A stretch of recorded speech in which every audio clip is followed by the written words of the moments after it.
uh, very, very fine-grained as you get close to it. It's almost like a powder. Ground mass is very fine. I'm going to step off the limb. That's one small step for man, one giant leap for mankind.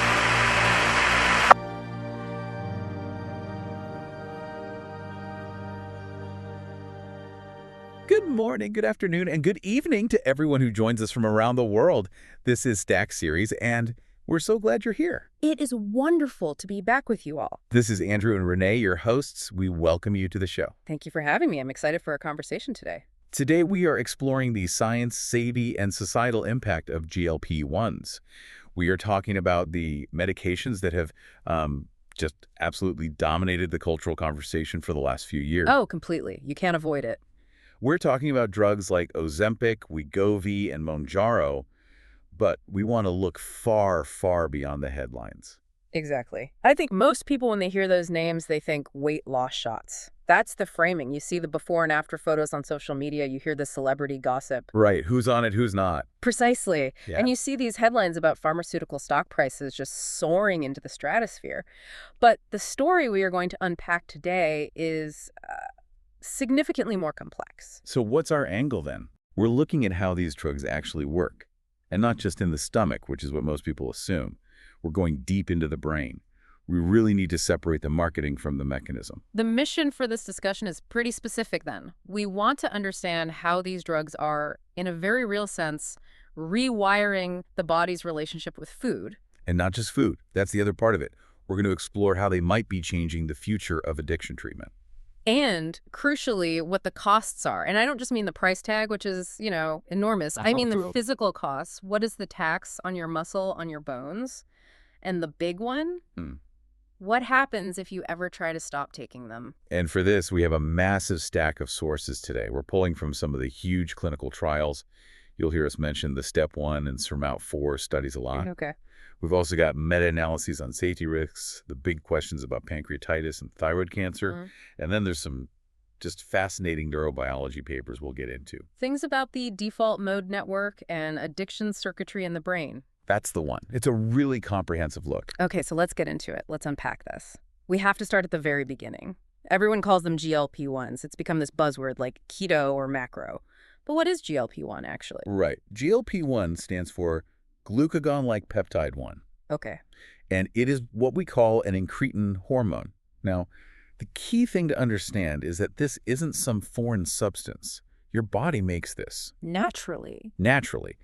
It's produced in your gut, specifically in what are called the L cells of the small intestine, and it's released right after you eat. So it's basically a you just ate signal. It's like a text message from your stomach to the rest of your body saying, hey, food's coming down the pipe. That is a perfect analogy. Yeah. And once that text is sent, it performs this kind of triple threat of actions to manage your body's energy. Okay, a triple threat. What are the three things? So first, it stimulates insulin secretion from your pancreas, but, and this is absolutely critical, it is glucose dependent. Glucose dependent. Break that down for us. What does that mean in practical terms? It means it's smart. It's not just a blunt instrument. It only tells your pancreas to release insulin if your blood sugar is actually high. Ah, so it's conditional. It's very conditional. Yeah. This is a critical safety feature. If you just took a shot of straight insulin, you could crash your blood sugar to a dangerous level. You could pass out. Hypoglycemia. Right. But GLP-1 only works when the sugar is actually there to be managed. This is why it doesn't typically cause those dangerous blood sugar drops on its own. Which explains its origin story, right? It started its life as a type 2 diabetes drug, not a Hollywood drug. Exactly. It was purely about blood sugar control. So that's action number one. Number two is that it suppresses glucagon. And glucagon is, what, the opposite of insulin? In a sense, yes. Glucagon is the hormone that tells your liver, hey, release our stored sugar into the blood. It raises blood sugar.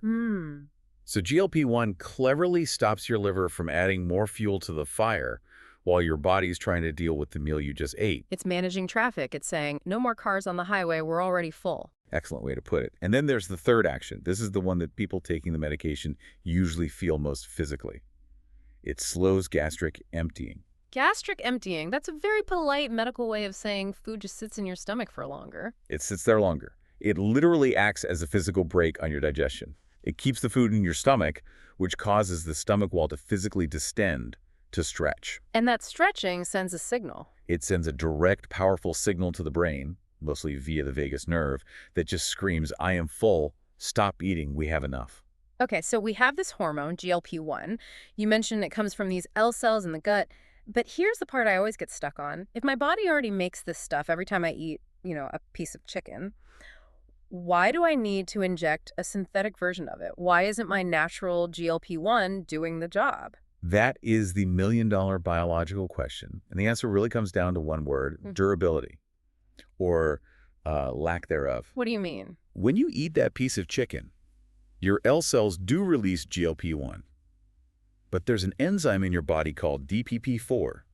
Think of DPP-4 as a little Pac-Man or a shredder. A shredder, okay. Its only job is to find that natural GLP-1 and destroy it almost instantly. How fast are we talking? Are we talking hours, days? Minutes. The half-life of your body's own natural GLP-1 is something like 2 minutes. 2 minutes, that's it. That's it. It's a spark. It flashes, it tells the pancreas, get ready, and then poof, it's gone. Yeah.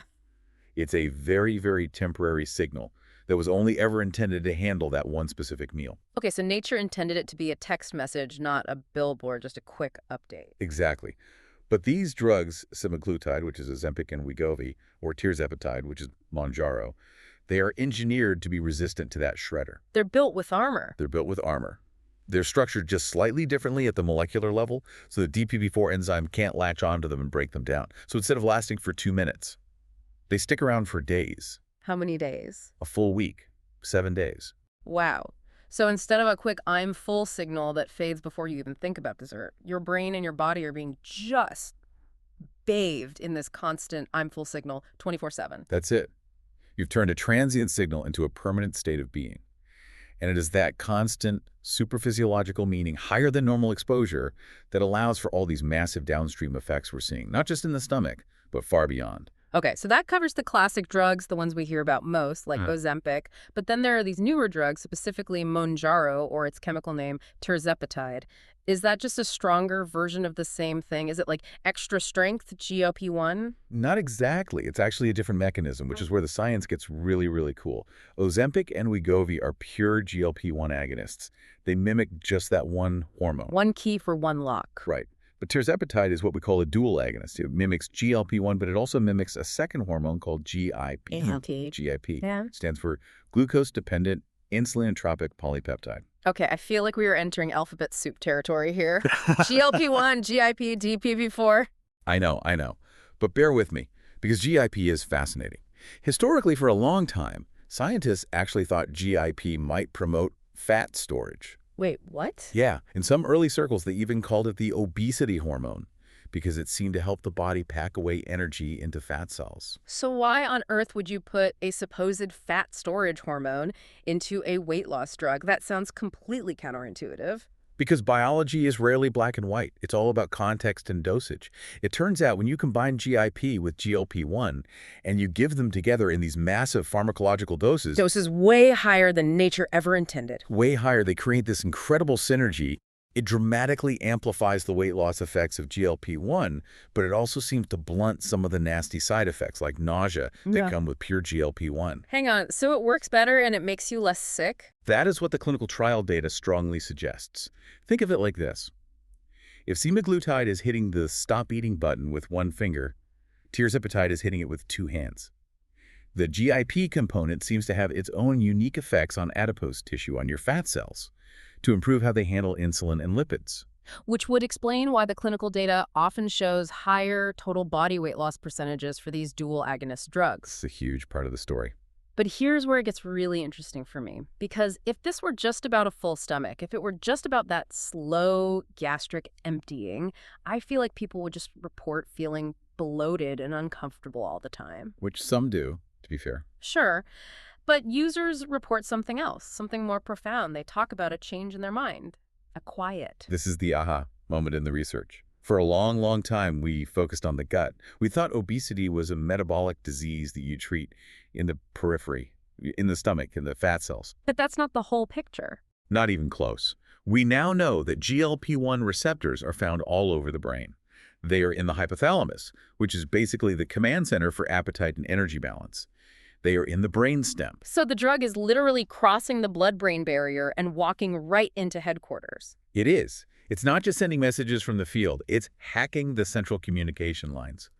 And this brings us to one of the most fascinating concepts in all of our source material, the idea of food noise. I love this term, food noise. It's so descriptive. It's not a clinical diagnosis, right? You can't go to a doctor and get diagnosed with acute food noise. No, you won't find it in the DSM-5, the big book of psychiatric diagnoses. Yep. But if you look at the patient experience literature, if you just listen to people talk, it is an undeniable phenomenon. One of our sources describes it as maladaptive prospection. Maladaptive prospection, which is a very fancy scientific way of saying unhelpful daydreaming about the future. Let's make that real for the listener, though. What does that actually sound like inside someone's head? Okay, so it's the difference between hunger and obsession. Hunger is a clean physiological alarm. Fuel is low. Please eat. A simple notification. A simple notification. Food noise, on the other hand, is a background process that is constantly running and eating up your computer's RAM. Imagine you were sitting in a meeting at 2 in the afternoon. You had a perfectly good lunch an hour ago. You aren't physically hungry at all. Okay. But your brain is running a simulation, a constant looping simulation. A simulation of what? The donuts somebody left in the break room? Exactly, the donuts, or the leftover pizza in the fridge at home. Or it's planning the most efficient route home to hit the drive-thru. And it's not just a passing thought like, oh, a donut would be nice. It's a loop. A mental tug of war. Complete tug of war. Is there cake? I shouldn't have the cake, but maybe just a small piece. If I have the cake, I'll have to skip dinner, but I really, really want the cake. It's persistent, it's unwanted, it is intrusive. That's a great analogy I heard. It's like having a browser tab open somewhere that's playing music, and you can't for the life of you find which tab it is to close it. That's perfect. And for people struggling with obesity, this noise can be absolutely deafening. It consumes so much cognitive bandwidth. What the research and the anecdotes are telling us is that these GLP-1 drugs somehow turn down the volume knob on that noise. To the point where some people say it goes completely silent? Completely silent. How? What is happening in the brain to shut that up? It sounds almost like magic. Well, to understand that, we have to talk about a specific brain network called the default mode network, or the DMN. The DMN, no, we usually talk about that in the context of things like anxiety or depression or even meditation, right? Correct. The DMN is the collection of brain regions that becomes active when you aren't doing a specific focused task. It's your brain when it's at rest, when you're daydreaming, letting your mind wander, thinking about the past or future. The brain's screensaver mode. Sort of, but it's a very active screensaver. And what we found is that in people with obesity, and very interestingly, in people with major depression, the DMN can be dysregulated. It gets stuck. Stuck in what? Stuck in loops of self-referential thought and rumination. So instead of just idly daydreaming about a vacation, the DMN in this case is ruminating specifically on food. Precisely. It's constantly simulating reward scenarios. How good would that burger taste? Remember that ice cream we had last week? It's projecting you into a future where you are eating. The best evidence we have suggests that the GLP-1 drugs appear to dampen the activity in this network. They break the loop. They break the loop. They quiet the chatter.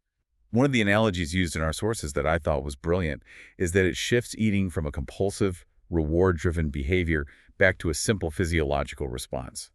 You eat because you need fuel, not because your brain is screaming for a dopamine hit. That reminds me so much of mindfulness practice. You know, the whole goal of meditation is to observe a thought, I want a cookie, and then just let it go without having to act on it. That is a perfect parallel.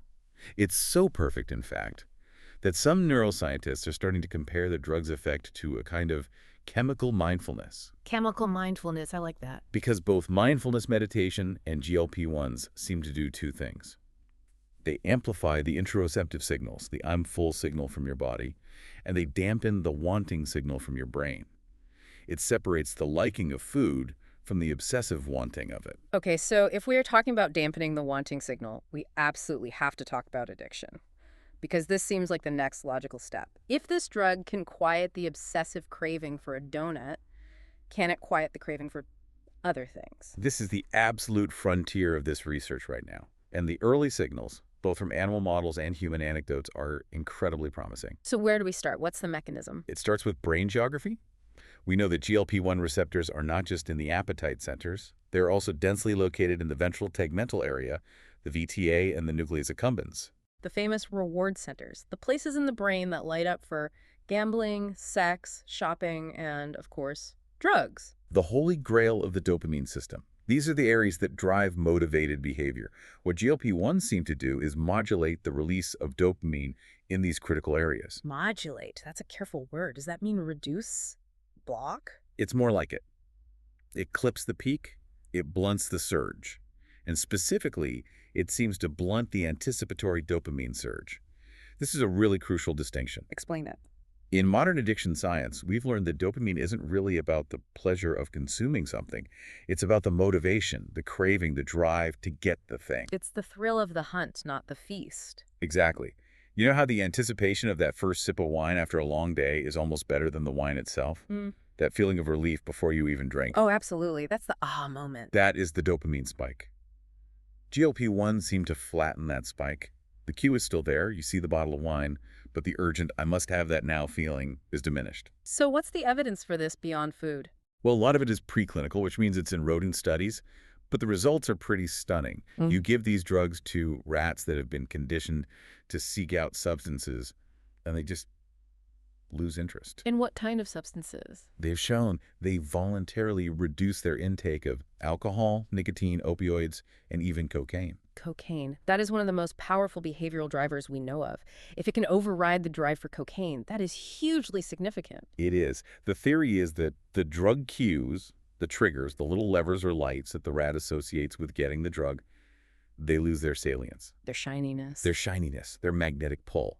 The drug cue just doesn't trigger that same massive dopamine release, so the substance becomes less appealing. The rat sees the lever for cocaine and just grooms itself or walks past it. And are we seeing this in humans, or is this just happy, sober rats for now? We are absolutely seeing it in human anecdotes and in early-stage clinical trials that are happening right now.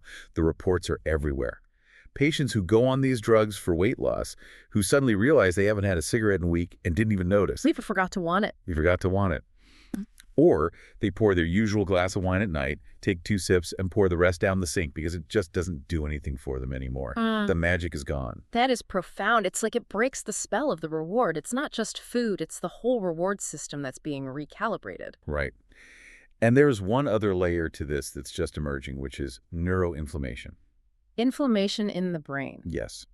There is a growing hypothesis that chronic substance use and even some of the mechanisms of obesity and depression involve a low-grade inflammation in the brain. GLP-1s are known to be potent anti-inflammatories systemically. So by cooling down that inflammation in the brain, it could be helping reset these circuits. That's the idea. And it's also why these drugs are now being looked at for neurodegenerative diseases like Alzheimer's and Parkinson's, which also have a strong inflammatory component. Hold on. So you're saying these diabetes and weight loss drugs might one day be used to treat alcoholism, nicotine addiction, and potentially Alzheimer's disease? It's certainly possible. The idea of reducing insulin resistance in the brain, what some people call type 3 diabetes, and lowering inflammation could be incredibly protective for neurons. But let's not get too far ahead of ourselves. Right. Because while the brain benefits sound almost miraculous, we absolutely have to ground this conversation. There is a physical cost to the body that we cannot ignore. Okay, yes. Let's pivot to the physical toll. Yeah. Because you can't lose 50 or 100 pounds for free. Biology always charges a tax. We hear a lot about Ozempic face, which is really just a cosmetic term for rapid fat loss in the face. Right, your face gets gaunt. But the thing that really concerns people, the thing that scares me, is the muscle loss. Sarcopenia. Yeah. Is that inevitable? If you take these drugs, are you guaranteed to just wither away? Inevitable is a strong word, but the current data suggests it is the default outcome if you are passive about it, if you don't actively intervene. What's the general rule of thumb? The general rule of thumb in any kind of rapid weight loss, whether it's these drugs, bariatric surgery, or a very aggressive crash diet, is that about 25% of the total weight you lose is lean mass.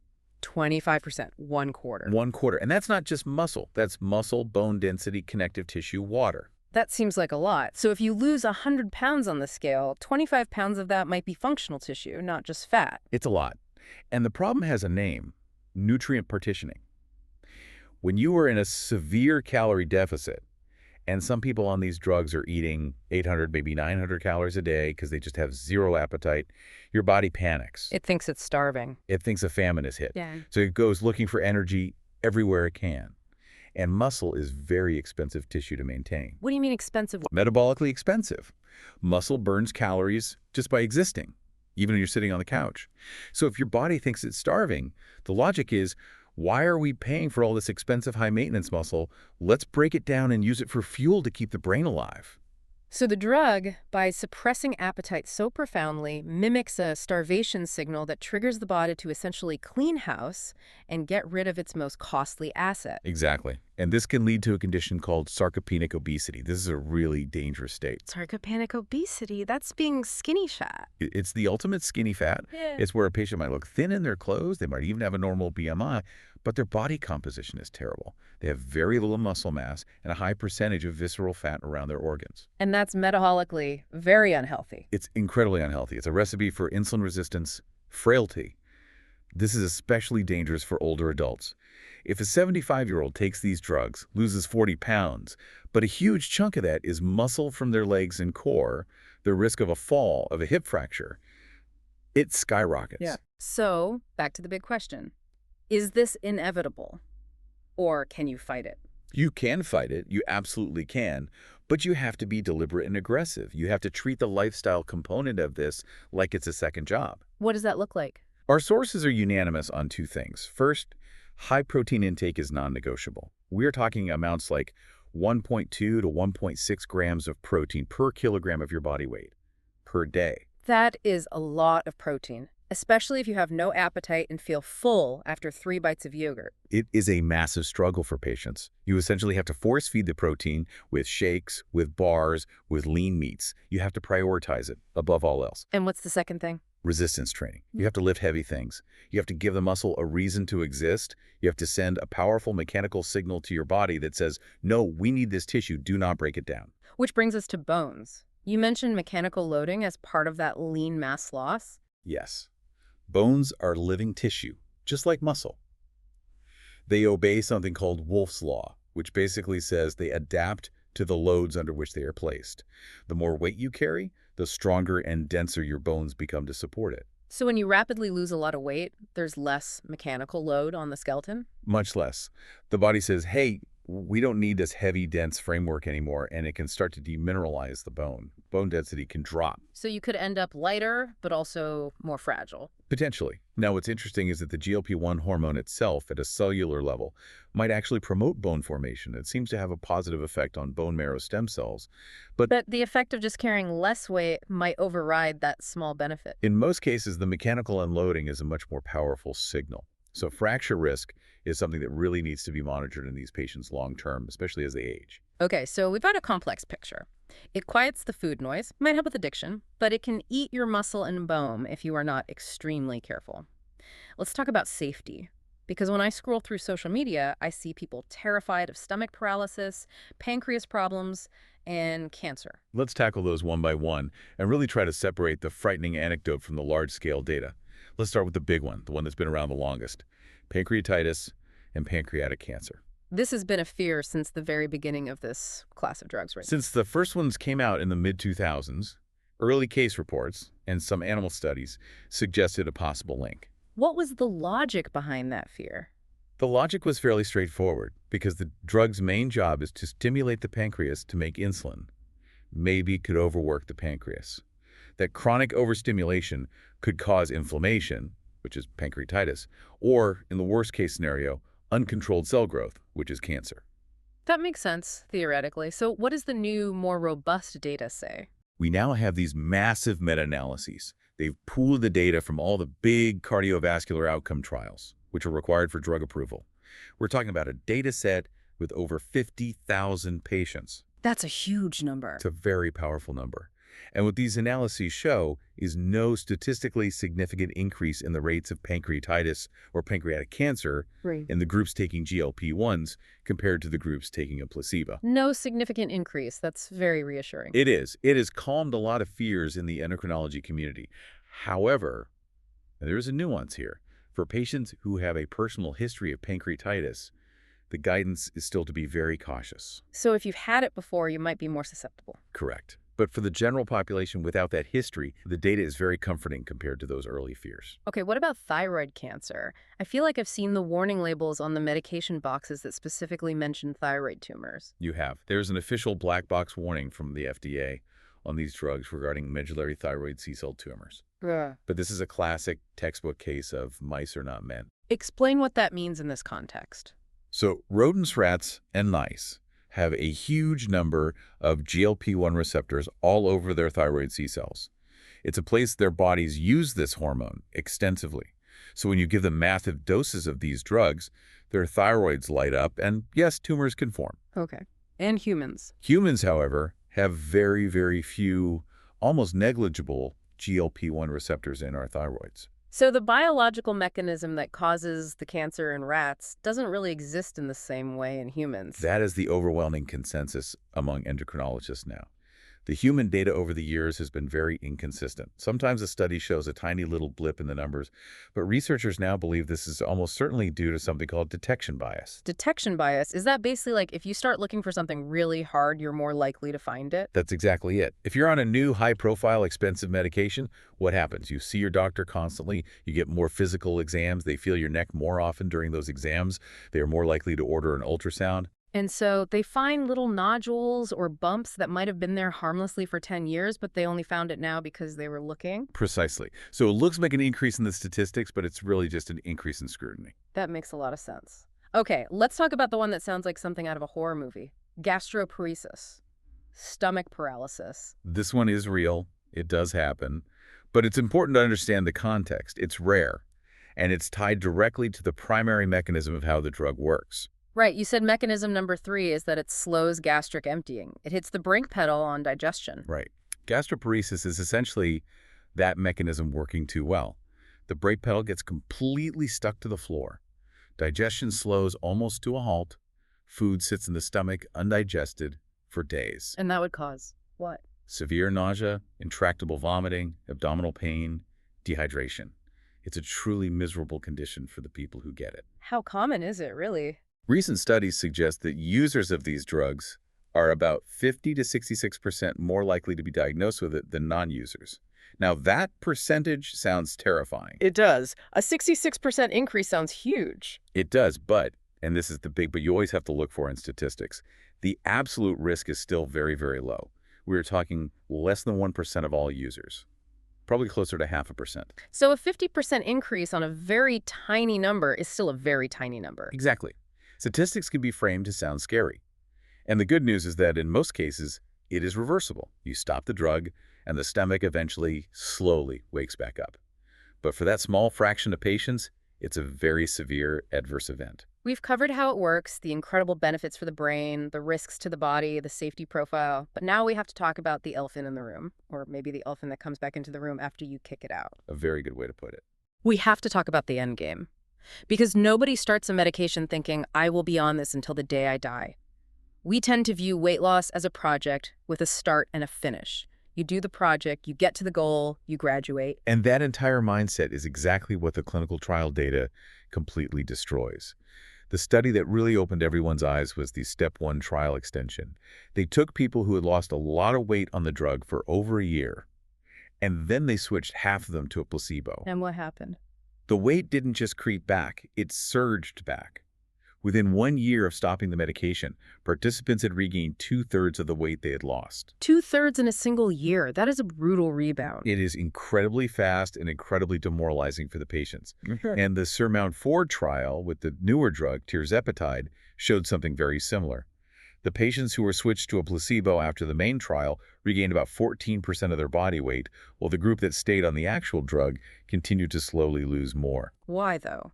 Is it just that their appetite came roaring back and they started eating donuts again? Is it simply a behavioral failure? Or is the body itself actively conspiring against them? It is a full-blown biological conspiracy. It's the physical manifestation of what we call the set point theory, or sometimes the lipostat. Explain that, the set point. Your body, specifically your brain, has a weight setting that it believes is necessary for your survival based on your history.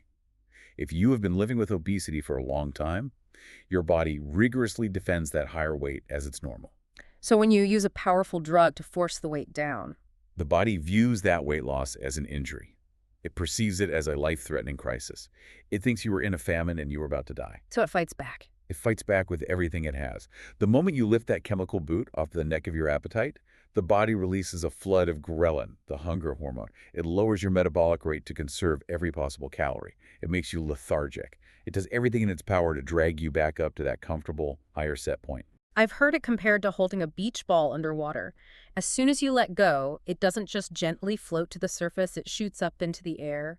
That is a perfect analogy for the hormonal backlash. And there's another more insidious factor at play, which is the idea of epigenetic memory. What does that mean? Memory in our genes. Sort of, in our fat cells.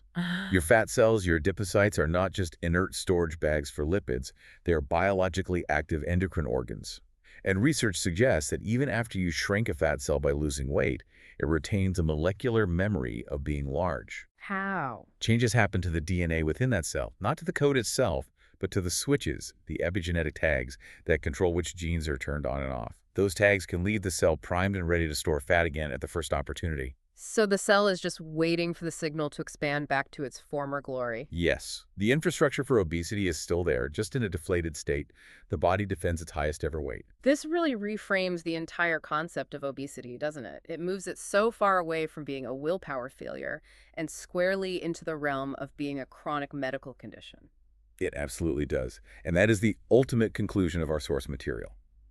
For most people who use these drugs for significant weight loss, they are likely lifelong therapies. A chronic treatment for a chronic disease. Exactly.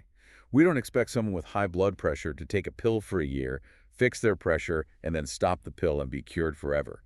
We understand that if they stop, the underlying condition will cause the pressure to go right back up. Obesity is the same. It is a chronic, relapsing disease. That's a tough pill to swallow, pun intended, for people who view this as a quick fix to get ready for a wedding or a summer vacation. It is a radical mindset shift. And it means that unless someone can make massive, permanent, and frankly heroic lifestyle changes, and crucially, build enough new muscle mass to fundamentally change their resting metabolic rate, the rebound is almost guaranteed. And even then, the biological drive to regain is incredibly powerful. So, after all of this, what's the final takeaway? We have a drug that can quiet the obsessive noise in the brain, shrink the body, and maybe even treat addiction. But it demands a lifelong commitment, constant vigilance over muscle, and an acceptance that your own body will fight you tooth and nail if you ever try to quit. I think it represents a pivotal moment in medicine. We are finally moving away from viewing obesity as a moral failing and toward viewing it as a biological dysregulation centered in the brain that can be medically treated. But like all powerful treatments, there are profound trade-offs. The miracle isn't that the weight vanishes. The miracle is that the drug gives us a window into why it was there in the first place. It changes the definition of health, doesn't it? It's not a destination you finally arrive at. It's a continuous maintenance process you have to manage for the rest of your life. Exactly. It forces us to look at our biology with clear eyes and with respect for its power, not with wishful thinking. Before we wrap up, a heartfelt thank you to all our partners, sponsors, and scholars who made this podcast and the research possible. We're truly grateful for your support. And to our listeners, thank you for being part of this journey with us. If you enjoyed today's episode, be sure to subscribe and follow Stack Studios for more informative content and support us on Patreon. Until next time, stay curious, keep learning, and let the search for wisdom guide you forward. Have a great day.